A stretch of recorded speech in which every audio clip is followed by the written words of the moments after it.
Então, vou começar minha reação aí ao debate do Álvaro do Meteoro contra o Arthur Duval, conhecido como Mamãe Falei. Vamos aí direto para a primeira pergunta feita pelo Álvaro.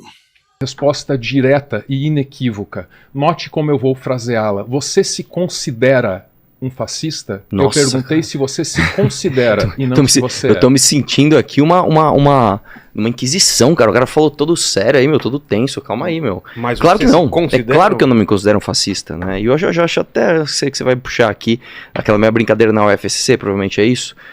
Nesse momento, o Arthur entrega um podre dele, que na verdade ele falou UFC, né? Foi na UFSC.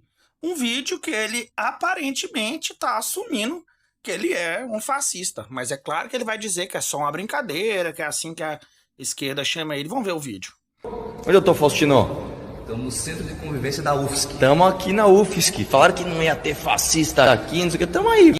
Aí o Álvaro pergunta onde é que tá a ilegalidade, né, no processo de cassação do Arthur. Aí ele responde assim: você não tem um mandato, que a política brasileira fica um pouco melhor. Tá, na verdade é o seguinte, eu não posso falar muito juridicamente sobre isso, mas o meu processo ele foi absolutamente atropelado. Tem diversos, mas são diversos motivos, né?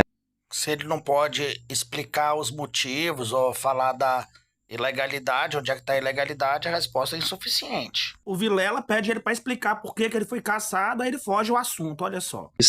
Por incrível que pareça, pode ter gente que não sabe o que aconteceu, então vamos dar um contexto. Sim. Por que aconteceu e como foi o processo disso? Cara, o que aconteceu foi o seguinte, eu fui pra Ucrânia, né, promovi inclusive a maior doação privada da história do Brasil pra Ucrânia. Bom, ele não foi cassado pela doação, ele foi cassado por ter humilhado, né, ofendido as ucranianas, dizendo que elas eram fáceis porque elas eram pobres. Já. E na volta, né, mandei um áudio infeliz num grupo privado, falei o que não devia. Ele não vai repetir o que ele disse, mas é um áudio que mostra machismo, rola preconceito racial, aparente, né? E dá até para poder pensar no certo apreço que ele tem pelo turismo sexual, embora ele não seja condenado por isso, viu? Eu tenho o Renan, ele faz uma viagem todo ano, é que nos últimos 3 anos ele não fez, ele chama Tour de Blonde. O que ele faz? Ele viaja os países e vai só pra pegar loira. Só que ele tem técnicas já, ele já tá avançado. Pra começar que ele fala sueco, então assim, o cara é viciado nisso. E ele me deu umas dicas, por exemplo, você nunca pode ir para cidades litorâneas. Você nunca pode ir para cidades que tem as melhores baladas. Você tem que ir para cidades normais, porque aí você pega as minas. Assim que essa guerra passar, eu vou voltar para cá. Ah, e detalhe, hein, mano, detalhe, hein. Elas olham, cara, elas olham e vou te dizer, são fáceis, porque elas são pobres. Realmente, esse é um áudio muito infeliz, que mostra o preconceito do Arthur, que leva a imaginar, sim, que ele tem características fascistas e que fica difícil debater, né, com um suposto fascista. Tentando se defender também, o Arthur fala assim, teve um deputado que abusou de uma deputada e ele não foi cassado. Mas, tipo, um erro não justifica o outro. Ele está sendo questionado sobre por que ele foi cassado. O fato do outro não ter sido cassado não tem nada a ver. Exatamente. E um caso emblemático, eu acho que é uma comparação que não tem como não fazer, a gente tem o caso do Fernando Cury, né? O Fernando Cury, ele literalmente assediou uma mulher. Não é que ele falou, ele brincou, ele literalmente assediou. Ele foi lá e ele literalmente encostou a mão dele, né, na Isa Pena, com as câmeras da casa filmando, e a mesma comissão de ética, a mesma assembleia, não caçou o Ollim, né? Bem, eu só queria pontuar que eu perguntei onde está a ilegalidade do processo de cassação de Arthur Duval. Ao que Arthur Duval me responde, com alguns méritos supostos do mandato dele, e na sequência uma comparação com um de seus colegas que também tem comportamento tão atrozes quanto os seus no que diz respeito às mulheres. Aí eu pergunto, 2 errados fazem um certo? Na sequência, o Álvaro traz outra fala polêmica do Arthur Duval, e o Arthur Duval, a estratégia dele vai ser desqualificar o deputado que contou o que ele disse. Veja só. Mas ele disse, no dia da cassação de Arthur, ele relata, Arthur, por que você insiste em fazer aquilo que faz aqui no plenário? Teria perguntado esse deputado, o Barros, ao Arthur, num determinado dia, em que viu Arthur ter uma conduta exemplar dentro do Legislativo. Arthur, faça assim, Faça como você está fazendo aqui hoje, teria dito Barros. Ao que o Arthur responde. Como é que é? E depois? Como é que eu me elejo? O que você citou aqui pra mim corrobora com justamente o que eu sou. Você pegou exatamente o espírito do porquê que eu fui caçado, cara. Você, pra vir falar da minha cassação, você toma como exemplo uma declaração do Barros Munhoz, que é tipo um Sarney de São Paulo. Eu incomodei muito esse cara, mas Ele confessa que o Álvaro entendeu o espírito do porquê que ele foi caçado. Ele fazia vídeos polêmicos para poder viralizar, né, no YouTube ou em outras plataformas, e isso incomodava os deputados, porque quebrava o decoro também, né?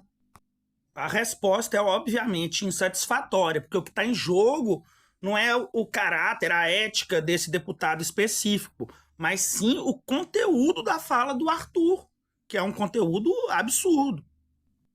Depois eles começam a falar de fake news e o Álvaro vai levantar 4 pontos. O Arthur não responde esses 4 pontos. Então lá por 2018 tinha eleição, a coisa ficou feia para o MBL, né? Você teve em março o MBL e um deputado chamado Alberto Fraga propagando mentiras contra Marielle Franco. Isso foi noticiado pelo El País, 18 de março. Aí você teve ainda, no mesmo março, um estudo inteiro, seríssimo, atrelando o MBL às fake news contra Marielle Franco, do Laboratório de Estudos sobre Imagem e Cybercultura, o LABIC, da Federal do Espírito Santo. Isso aqui não é brincadeira. Está noticiado na Folha, quem quiser ver a reportagem, tem um bom caminho de entrada aí até chegar no estudo, né? Naquele mesmo ano, você chega em 2018 e o Facebook exclui páginas deles, por considerar desinformação. Publicações ou páginas? Páginas? Página. Páginas, Mas não, né? Calma que isso... Tá. Na minha hora eu E aí respondo. vamos seguir adiante. Passa agora para esse 2024 Esse e ano. essa tendência, essa trend, MBL mais fake news no noticiário continua. Dessa vez com O Globo. Arthur Duval é condenado a pagar indenização por fake news sobre ativista dos direitos LGBT. Tá, então foram 4 citações. As fake news da Marielle na imprensa, as fake news relacionadas com a Marielle, né, no estudo do LABIC. Aí você tem a exclusão das páginas ligadas ao MBL do Facebook e, por fim, tem essa fake news, né, relacionado com o LGBT lá, que o Arthur foi condenado. Então, independente da defesa dele, que ele possa fazer aí, ele já está condenado, né? O juiz, ele não convenceu. 3 minutos. Esse ponto que você falou dessa ação que eu perdi, na verdade foi o seguinte, eu fui ler o que ele gastou em campanha e eu, sem querer, li o limite total. Realmente foi um erro meu, mas eu tô recorrendo e... Bom, aqui o Arthur, ele assumiu que ele foi condenado por fake news. Tá recorrendo, mas enfim, tá condenado até então, né? Não, tudo bem, claro que eu não me considero fascista, mas enfim. O fato é o seguinte, cara, eu vou te fazer um desafio aqui, e se você superar esse desafio, eu assumo que eu perco o debate. Eu perdi o debate e você me desmascarou. Então vamos lá. Aqui está o desafio. Aqui está o desafio. Sabe quem dá o furo da notícia? Sabe quem? Mônica Bergamo, da Folha, o mesmo veículo que você acabou de dizer que era sério. A Mônica Bergamo dá uma matéria dizendo o seguinte, a aspas a manchete é a seguinte: desembargadora diz e fala o que a desembargadora disse. A desembargadora disse que Marielle estava associada ao narcotráfico e que era um cadáver comum. No mesmo dia 16/3/2018, também às 22 horas, o MBL compartilha a página do Ceticismo Político, cuja manchete é: desembargadora quebra a narrativa do PSOL e diz que Marielle se envolvia com bandidos e é um cadáver comum. Então, o MBL não compartilhou a matéria da Mônica Bergamo, compartilhou a matéria do Ceticismo Político, que é um site associado a eles, buscando tirar vantagem política da fake news. E o meu desafio é, me fale uma postagem do MBL anterior a Mônica Bergamo dizendo que a desembargadora disse isso. Leia o estudo do LABIC. Acho que nesse momento o Álvaro não foi muito bom, porque ele deveria falar o que tem no estudo do LABIC, né? Ele devia trazer isso na cabeça dele. Bom, mas é importante para quem assistiu ir lá e ver o estudo do LABIC. Ele tá falando, vai lá e leia. Então vamos ler?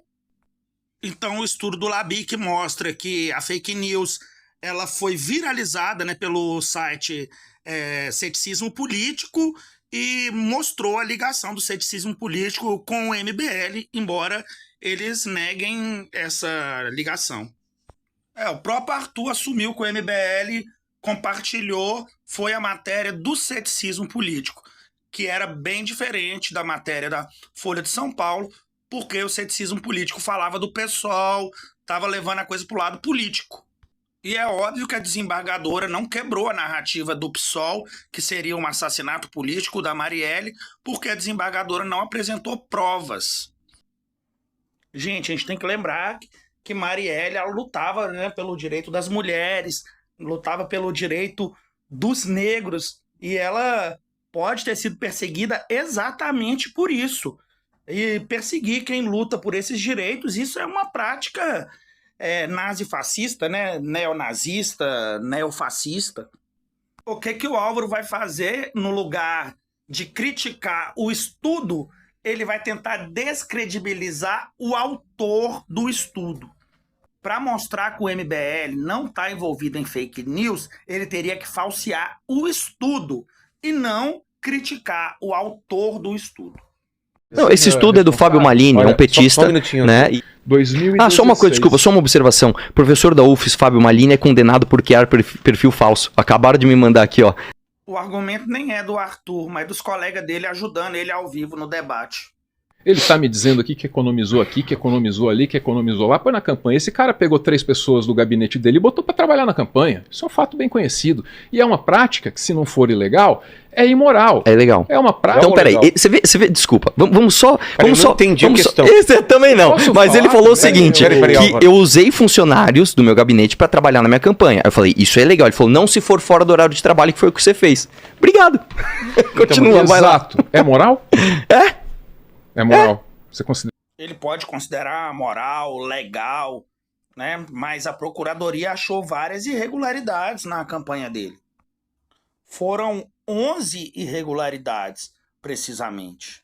Ele teria que responder todas essas 11, né?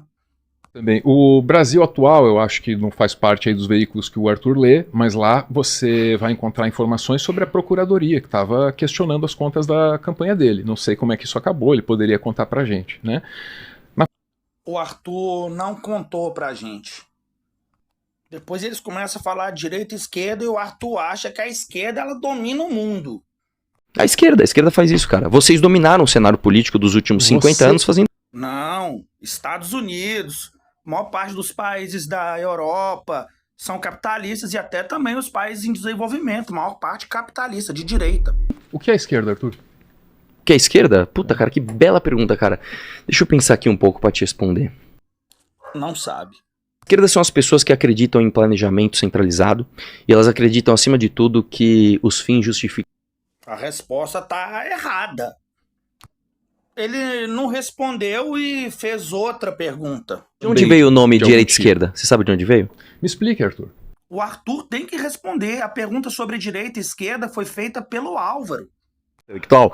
Foi na Revolução Francesa, cara, quando os jacobinos se sentaram à esquerda do salão de tênis para fazer a revolução.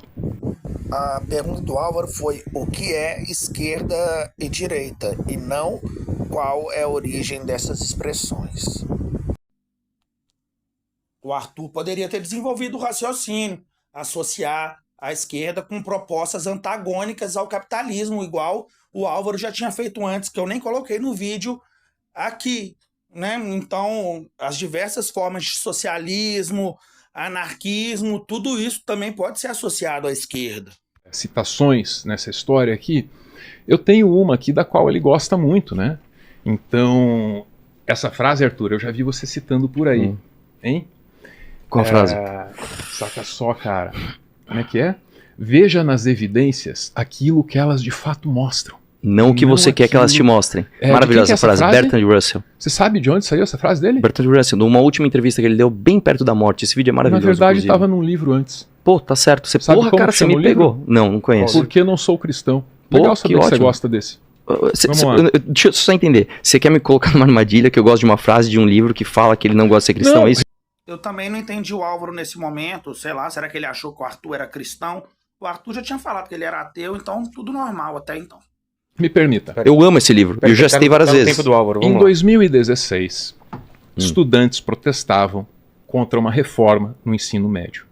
Arthur Duval Maravilhosa essa vai até uma escola e faz um vídeo, veja você, em que ele debate ou discute ou bate boca com esses estudantes que estão com o rosto borrado, porque são menores, certo? Certo. Se o rosto está borrado, é porque aquela pessoa está em posição de fragilidade. O que você se lembra a respeito desse dia? E como você defenderia essa prática? Você percebe a contradição Boa nela pergunta. que eu estou apontando? Posso falar uma pergunta educada, sem a de homem dessa vez, apesar que você me chamou de covarde, mas eu achei uma boa pergunta. Em primeiro lugar, é o seguinte, eu quero deixar claro que nos meus vídeos eu não debato só com menor de idade, eu debato com professores universitários. Nesse dia, inclusive, apareceu um advogado todo com ar de salvador.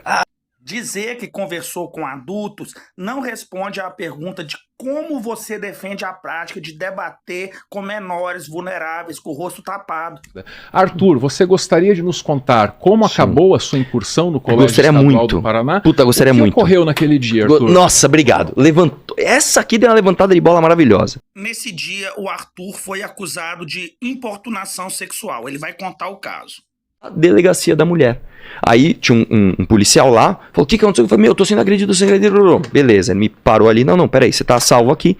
Aí entraram 5 ou 6 meninas, e aí chegou um advogado do PT, um barbudão, e aí eles me colocaram numa sala, com aquela divisória de escritório, e do outro lado essas meninas com o advogado, e eu ouvi o advogado tentando insistir para essas meninas que elas passassem uma acusação de estupro, como se eu tivesse estuprado uma delas. Eu não lembro agora quantas meninas eram, mas elas chegaram 6 meninas, 5 desistiram, falaram, desculpa, isso aqui eu não faço, foram embora. Uma ficou. Uma de 16 anos falou, eu fico e vou falar que eu fui estuprado. Ela foi na delegada e falou, delegado, é o seguinte, esse rapaz me estuprou lá na escola. A delegada, assim, você não tá falando com uma criança, você tá falando com uma pessoa experiente. A delegada na hora ganhou a cena. Ela pegou e falou assim, você foi estuprado? Então foi o seguinte, vamos fazer exame de corpo de delito. Na hora a menina desistiu da acusação e falou, não, na verdade ele não me estuprou. Na verdade ele me chamou de... Ele me empurrou, passou a mão no meu peito e falou que eu era gostosa e que ele queria me beijar. E aí eu usei isso como prova e eu fui absolvido dessa acusação absurda de estupro. Foi isso. Mentira. Arthur foi absolvido, mas a acusação não foi de estupro. Ele, inclusive, processou a suposta vítima por falsa acusação de estupro. Só que Arthur perdeu a ação porque a acusação que ela fez não foi de estupro, e sim de importunação. Então dizer que a menina acusou ele de estupro, que o advogado induziu, é fala do Arthur, não tem prova nenhuma disso. A acusação foi de importunação. Tá, mas cabe frisar que o Arthur, né, foi absolvido das acusações de importunação, então, portanto, nesse caso, ele é inocente. Inocente, mas mentiu ao dizer que a menina acusou ele de estupro. Curitiba. A esses dois casos, Ucrânia e Curitiba, se soma um terceiro de Marajó, em que Arthur Duval levava adolescentes para o quarto dele no hotel, ou se propunha fazer isso e não fez, ele pode contar a história, Isso mais recente a agora. título de fiscalizar a prostituição infantil, porque além de jornalista profissional, ele é Detetive privado. não é isso? Meu isso pai é mesmo. detetive. É isso aí. Vamos lá. Vamos lá. Então, para contextualizar, o Ministério dos Direitos Humanos, ele pediu para o Ministério Público investigar se houve uma operação ilegal da polícia junto com o Arthur Duval. E por que essa operação seria ilegal? Ilegal porque a ação teria sido planejada com um cidadão comum. E isso o Arthur parece confessar no próprio vídeo, no próprio debate. Vamos ver. Quando procurada, a polícia negou que tenha feito uma ação conjunta com Arthur Duval. Ficou claro para mim se a polícia local te ajudou oficialmente naquela história ou não. Isso está sendo investigado por lá. Sim. Aí eu falei pra um deles, falei, cara, é o seguinte, tem um cara lá dizendo que ele consegue uma menina menor de idade pra ir no meu quarto hoje se eu quiser. Ele tá dizendo, se é verdade eu não sei. Quer fazer alguma coisa? Aí o polícia falou, bora, mas com certeza. Vamos fazer o seguinte, e eu tenho tudo isso filmado, tá? Eu vou embora com você, eu vou me trocar aqui, eu vou à paisana, eu vou voltar com você. Você pede pra ele levar as meninas no local que você falou, que é no meu hotel, e aí a gente vai lá e faz um flagrante. Então pronto, aqui o Arthur tá falando que ele combinou com o policial. É a denúncia de que isso é ilegal. Vamos ver no que vai dar. Lembrando que a polícia nega que tenha feito combinado. Sim, se você quer me acusar de alguma mentira, fique à vontade. Por favor, me fale onde eu menti e me prove que eu menti. Vai lá. A questão não é se você mentiu. A questão é que, aparentemente, aí no debate, você admite que combinou com a polícia. E isso está sendo investigado para ver se é ilegal. Você está depondo contra você mesmo.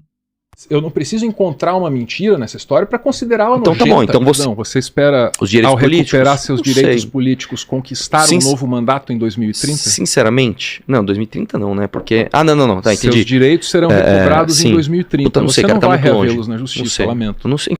Aqui o Álvaro lembrou para ele que se ele quiser voltar, é só em 2030. Parece que ele não estava muito consciente, não. Ele tomou um susto e depois concordou. Bom, em seguida o Arthur começa a debater sozinho. Ele faz pergunta para ele mesmo responder, lembrando algumas polêmicas que ele se envolveu. E como o Álvaro não perguntou, ele mesmo pergunta para ele se responder.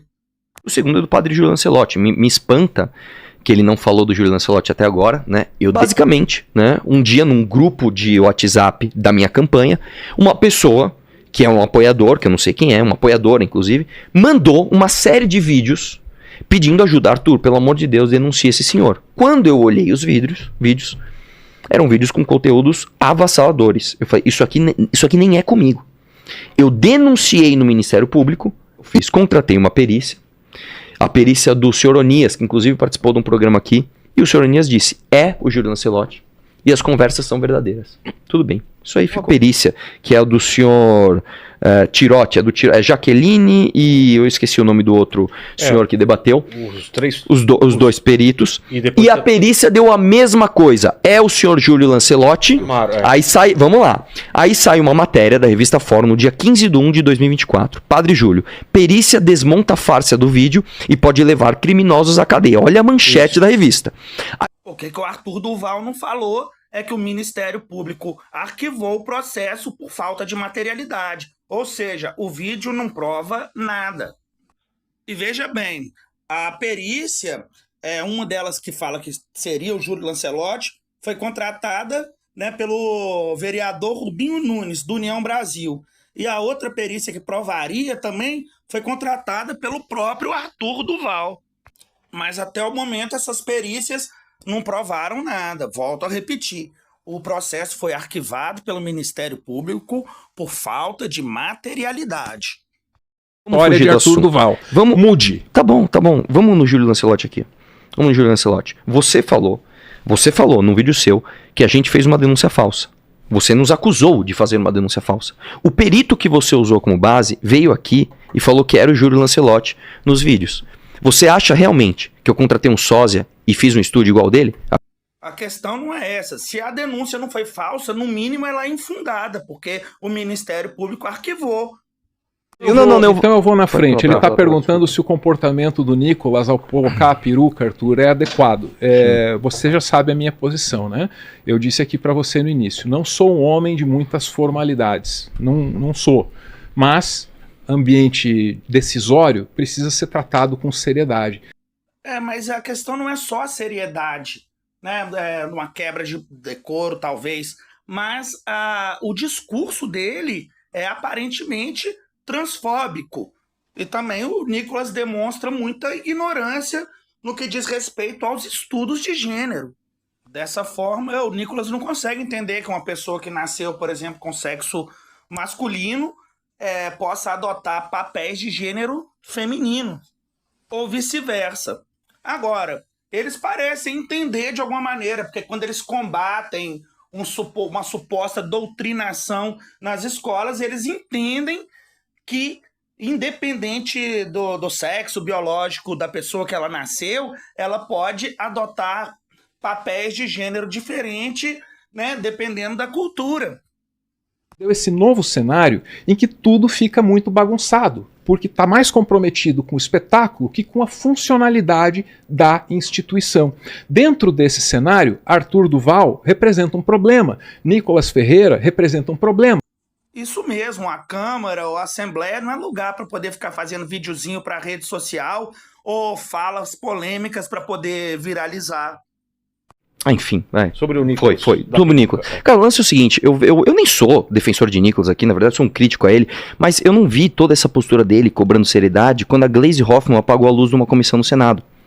A pergunta é sobre o Nicolas, tem que responder. Cara, não acredito que eu vou me perder aqui. Mas se perdeu, porque não respondeu sobre a atitude do Nicolas Ferreira. Lembrei. Quando o Bétega, né, ele foi agredido na UFSC, sabe o que o nosso querido Álvaro, que é muito sério e faz um jornalismo absolutamente sério, fez? No dia aqui, ó. Olha como é que sai a matéria do jornalismo profissional. Mamãe Falei e Boca Aberta trocam socos e acusações em briga na rua. Eu trazer aqui, ó. 3 revistas maravilhosas impressas. Você nem sabe, né, que o MBL tem isso.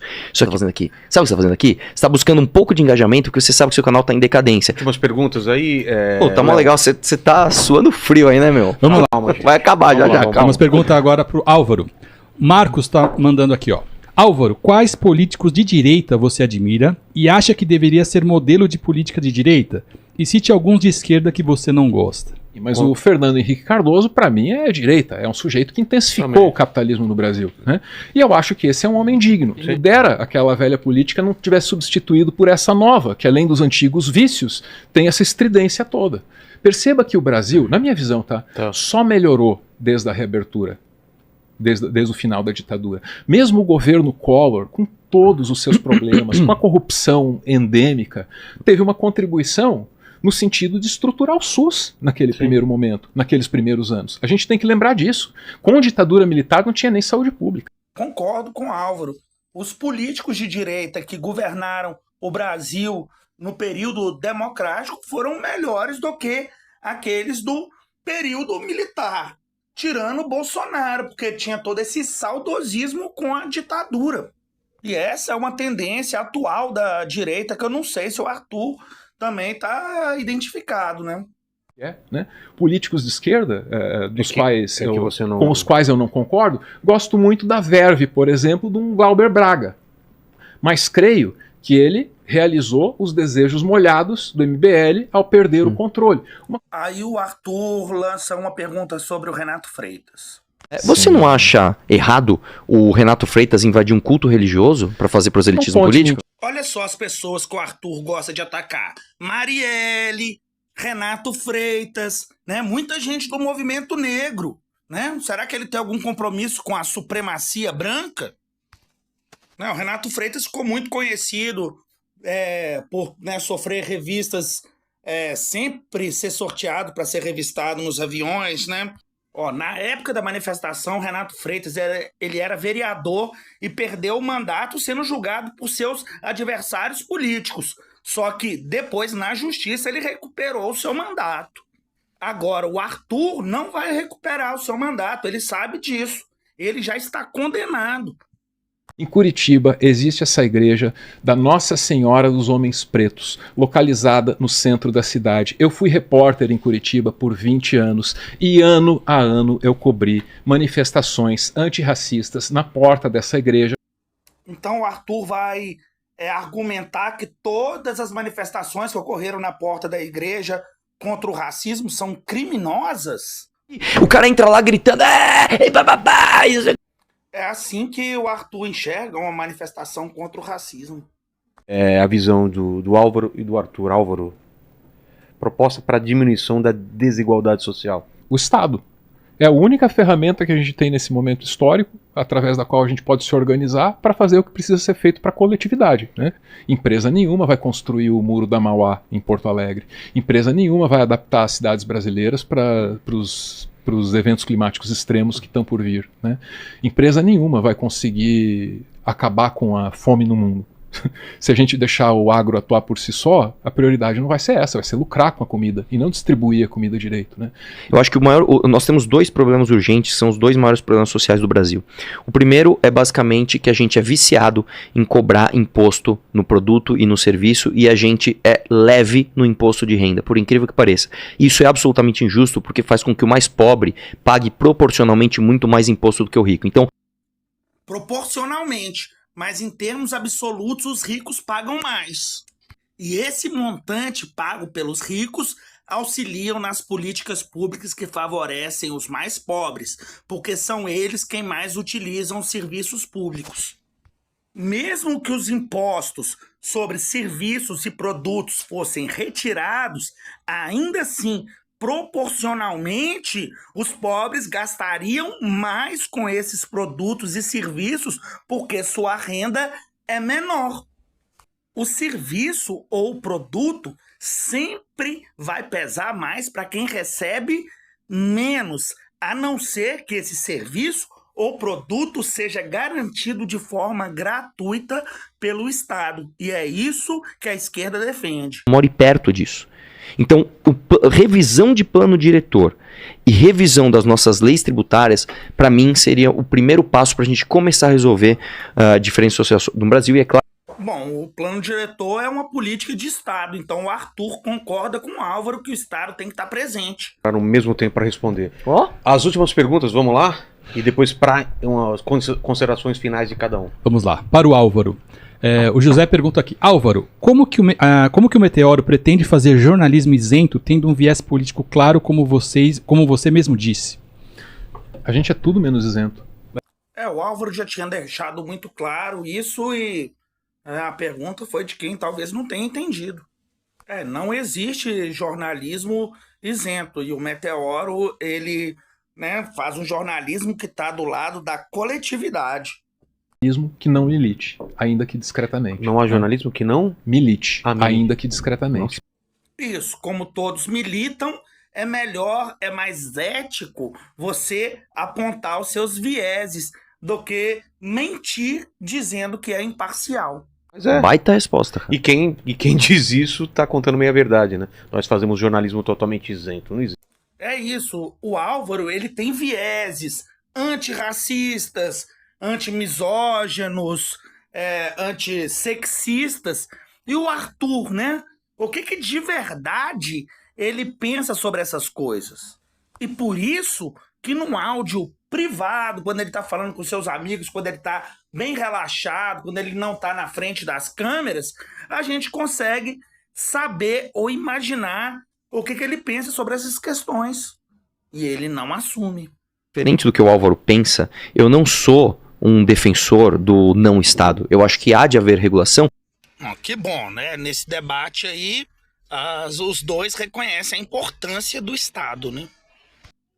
Então é isso, minha reação é essa.